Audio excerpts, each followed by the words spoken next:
Na huu ndio utaratibu tuliofunzwa sisi Waislamu. Tunapompenda mwanamke basi tufuate taratibu hizi. Ukapeleka posa kwao, ukawapa fursa watu wa nyumbani kwao kujadili, waangalie tabia zako, dini yako, nyenendo zako. Maana yule ni mtoto wao, ndugu yao, si kwamba ni mbuzi au ni kuku unamchukua kwenye banda. Kisha wakubaliane na hiyo posa,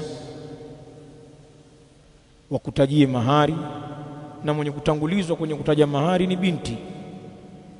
Taje mahari yake na wewe uitafute, kama ni yote au ni kiasi cha mahari hiyo utoe. Kisha ipangwe siku ya kuambiwa maneno kama haya.